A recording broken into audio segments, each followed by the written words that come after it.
Hello, this is Greg Quick. Today we're going to talk about tackling live.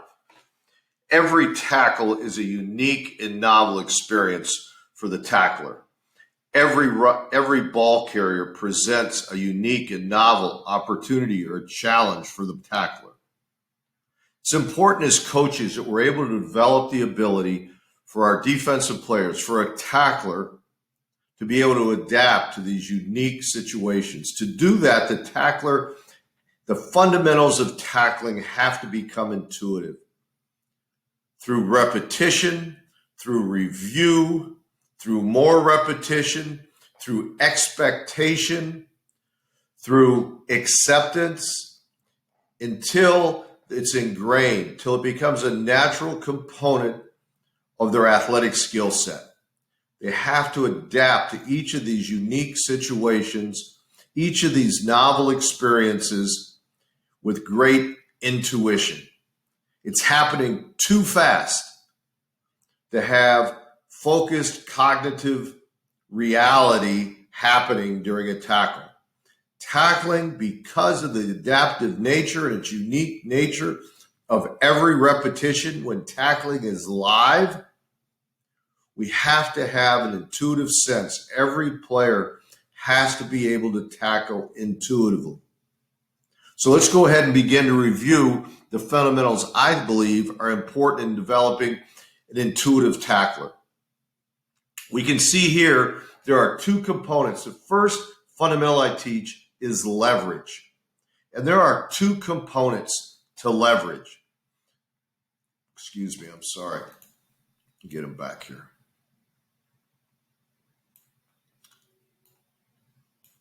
There are two components to leverage. One is location leverage. Where is the tackler located relative to the ball carrier? And the other is positioning leverage. In other words, the positioning the body. So where is the tackler located relative to the ball carrier? And what is the positioning of his body? Does he have a leverage? Is he in a leveraged position? So as you can see here, if we looked at location, how do we know when we're close enough?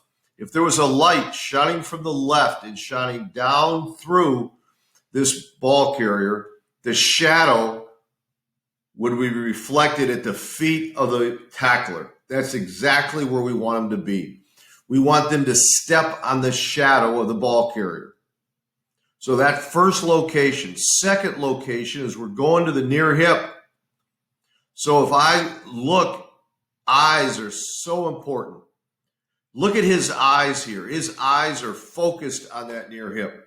Everything I teach my linebackers is low eyes. Tackling, low eyes to the hip. Man coverage, low eyes to the hip. Get off on a pressure, low eyes to the hip. So again, becomes intuitive that their eyes are going to go low and they're going to go to the hip intuitively, because we're going to teach that same fundamental throughout the skill set. So we see he's stepping on the shadow and he's in an inside leverage here, going to the near hip, and his eyes are low. Now we're going to look at his body positioning. What kind of leverage does he have in his body? As you can see, this player has got into a great universal athletic position. This is where we want to go. He's dropped his center of gravity, so he'll have advantage of all of the resources. All his physical resources will come into play. He'll have all his power, strength, and agility to utilize in the second component, which is the launch. So as you can see right here, he has great bend in his hips, great bend in his knees. He's got great bend in his ankles.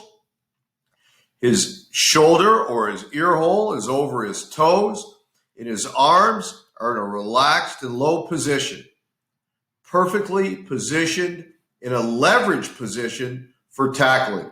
Location leverage, good. Stepped on the shadow, inside hip, eyes to that hip, eyes are low, and he's gained leverage in his body position.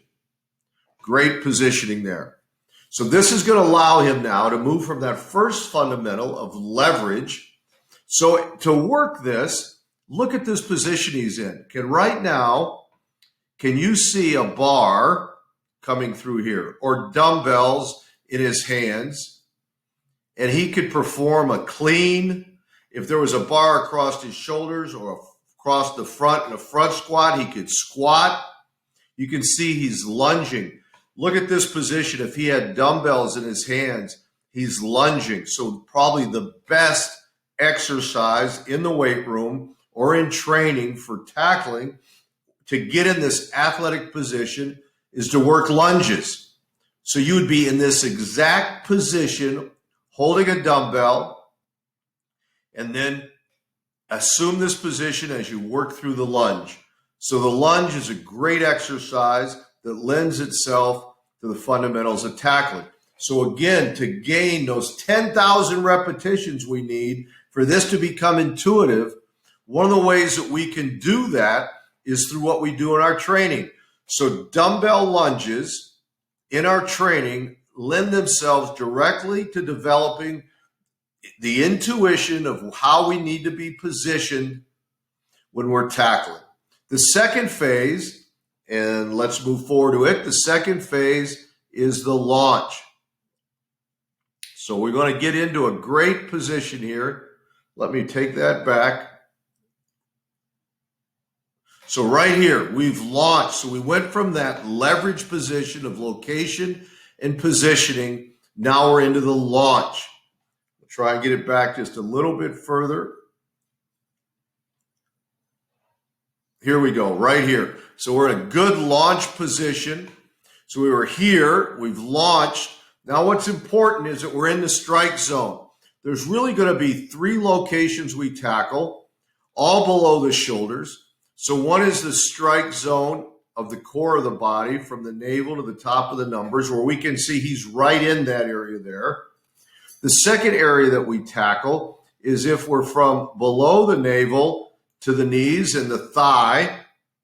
And then the third area is below the knee to the ankles. So there's really 3 different areas of the body that we'll contact, and really those will apply when we get to the finish, when we get to the land. How we land, how we launch is important according to where we're at. So if we were able to get a body location that allows us to hit in the strike zone, we're going to run. If we get into the strike, if we get and we make contact from the navel to the knees and the thighs, then we'll roll to finish the tackle.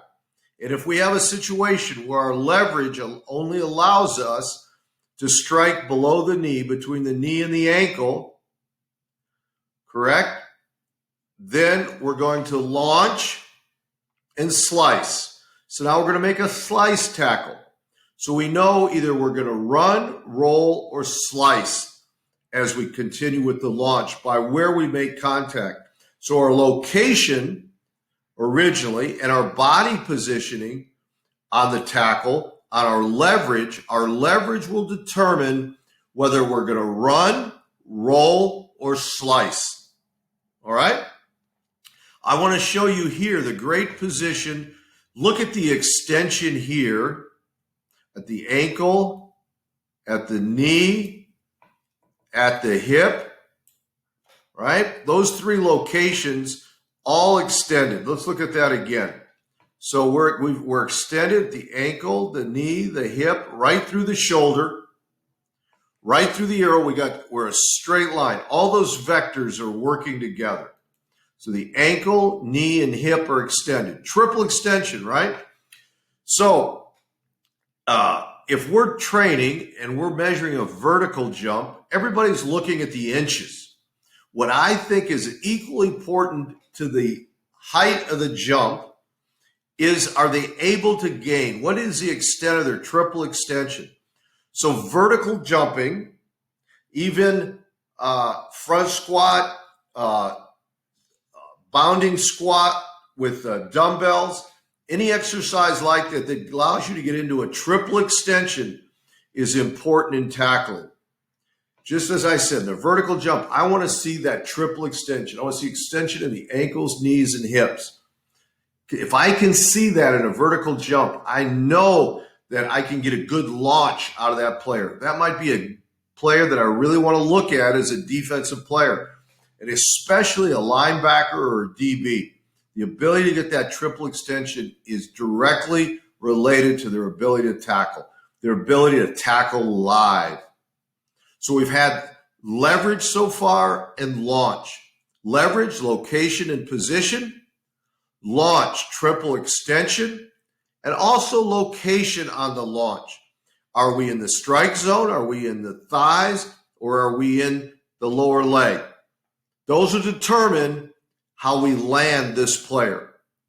So now after the launch, we're going to move into the lock. And you can see we've already to begin to get into a lock here. And we always talk about hands inside. That's true. We got to get our hands inside. I think the most important component, and this may be different than a lot of people, is right here. It's the forearm. Our ability to vice with the forearm. And the third component, the third fundamental in tackling for me, is the lock. I've got to lock. So if I vice or I lock with those forearms, that's really important. The first thing I'm trying to do with that lock is restrain the ball carrier. I want to restrain him. I want to stop his momentum. So by restraining him, we have strong forearms, strong lock, strong vice. I restrain him. And let me move this forward just a little bit. I can demonstrate the next part right here. So we're in a good lock. See his hands? His hands are inside, and he's right here. He's got a nice grip right there. But really, look at those forearms right here. Locked in underneath his sternum. That's really where he's pulling. That in his hands. So he's got a vice, and he's got a lock with those forearms. See what he's done also? The other part of the lock is not only to restrain the ball carrier, but look, there is no separation. You want to eliminate separation. So you see that line? I've eliminated space. And eliminating space is another one of those fundamentals that runs through everything I teach my linebackers. So we talked earlier, right, about our eyes, low eyes, whether it be tackling, man coverage, get off on a blitz, low eyes to near hip. The next is eliminating space. So if I'm tackling, I want to eliminate the space between me and the ball carrier. If I'm playing man coverage, I want to eliminate the space between the man and I'm covering. If I'm pass rushing, I want to eliminate space to get into my first touch. All those things carry over, and all those reps are then exponentially magnified to give me the intuition necessary to adapt to live tackling. It's those 10,000 reps that we need to gain intuitive advantage in tackling. So if you look here, how do we train that? Just like we talked about the leverage position and using dumbbell lunges, just like we talked about using the vertical to measure triple extension. Now we're going to use rows. So whether it is a bent over row or an incline row, can you see that if there was a handle here and he was pulling in, if I was doing a seated row and he was pulling towards his body, if I was doing a incline row and pulling dumbbells towards me, or I was using a row machine and there is was a handle here and I'm drawing it back to me, you can see there's a direct correlation between a row and the lock in tackling. So now we know we can utilize lunges, we can utilize rows, we can also utilize jumping, vertical, triple extension. Those three components in tackling. And again, those will add to those composite reps that make tackling more intuitive. And the more intuitive our player is in tackling, the greater opportunity he's going to have to adapt to those unique and novel tackles. Everyone is a little bit different. Now, we're going to get into the final component. So we have launch or leverage, launch, and lock. Now we're going to land him. And look, the launch, he is jettisoning himself through the ball carrier. On any of the launches, doesn't matter if it's in the upper strike zone, the thigh strike zone, or lower leg strike zone, right? That we're going to launch. We're going to jettison ourselves through the ball carrier. Very important. So to do that, we've got to keep moving. And again, we went from that triple extension, but again, look at this. Look at those hips. Look at the knees. Look at the ankles. Look at that bend that we have in those three components, right? Look at that right here, right here, right here. Very much the same, right? Look at that bend, almost 90, 90, and 90. Couldn't get better bend, and he's driving that into the ground. So the next component after leverage, launch, lock is land. So as I was talking about earlier, I referred to it earlier. Now that we're in this position, if we're in the strike zone, and I use this upper area as common for strike zone, because we also use it a lot when we're striking the quarterback, correct? To stay in a safe and legal position. The same as on any ball carrier, receiver, running back, quarterback, tight end, doesn't matter, kick returner. We want to strike. Our first choice is to strike in the strike zone. That is the most successful and safe place to tackle. So if he's going to tackle in the strike zone, then he's going to land the ball carrier by running. If he makes contact with the thigh region, navel to knee, then he would roll. So run, strike zone, thigh, roll. And then if our location and our leverage causes us to strike between the ankle and the knee, then we're going to slice. And the same way, we're going to jettison ourselves and funnel in the same position. We're just going to be a little bit more removed from the ball carrier. So if I have a more distant location, I may have to slice. If I have a closer relationship, then I might be in the strike zone.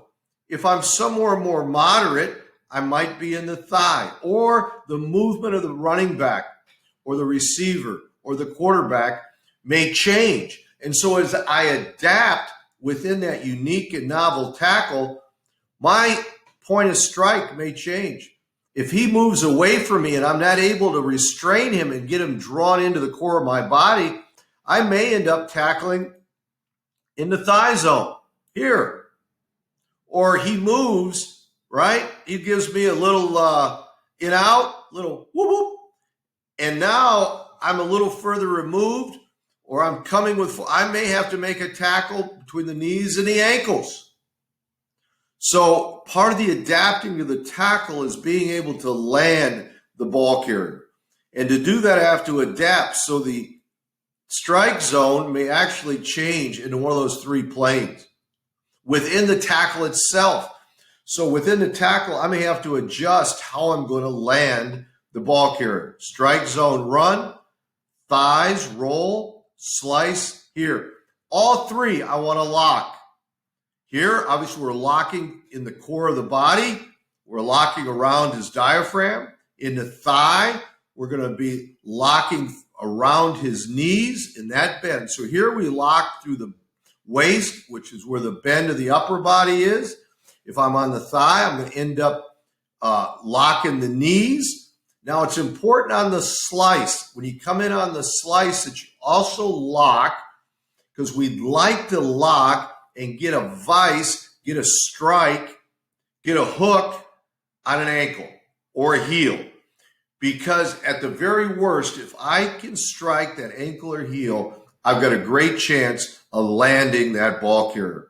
So those first three phases all hold true. It doesn't matter which of the areas that I strike, whether it's through the strike zone, the thighs, or the lower leg with a slice, I need to get in a location. I need to launch, jettison myself through the ball carrier, and then I need to lock, right? Leverage, launch, and lock. No matter where I am in the surface of that ball carrier, whether I'm in the strike zone, the thighs, or the lower leg, I am going to run, roll, or slice. So I have to be able to adapt. So once I get into that location and get into that good universal athletic position, now I got to be able to adapt where I strike, and then the next phase of where I lock, but most importantly is landing the ball carrier. So now I need to continue to drive, as we'll see here again. Look, boom, he gets that foot in the ground again, so he's still running. 1, 2, 3, he's running. He's drawing him in. See here, this is like the end of a row. Again, if he was lying on an incline and he had the bar here and he was drawing it to him, it'd be just like a row. Again, look at these positions. It's like a lunge here, right? If you had dumbbells. So how about you did dumbbell rows, lunges, dumbbell lunges with a row.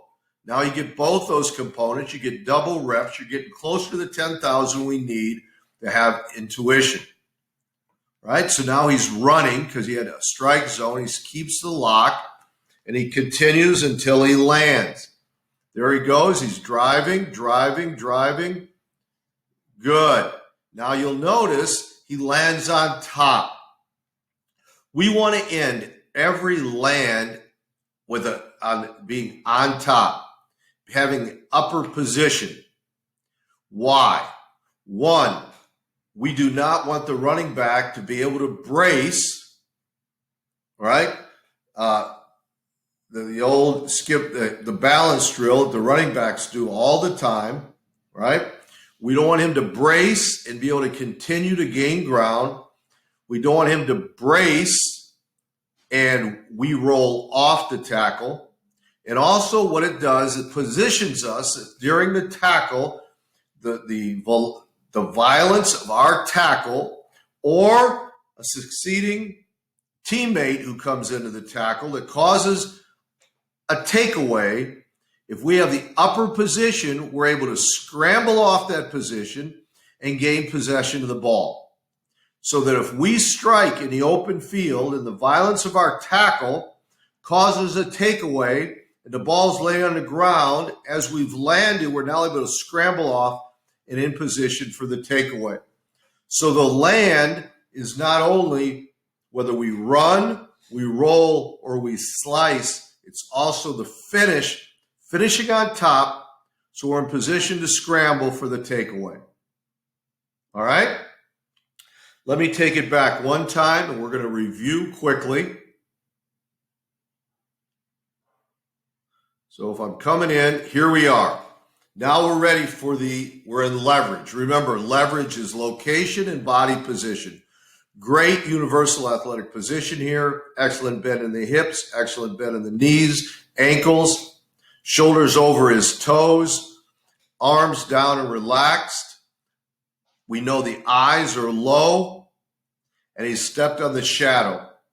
So that is leverage, location and position.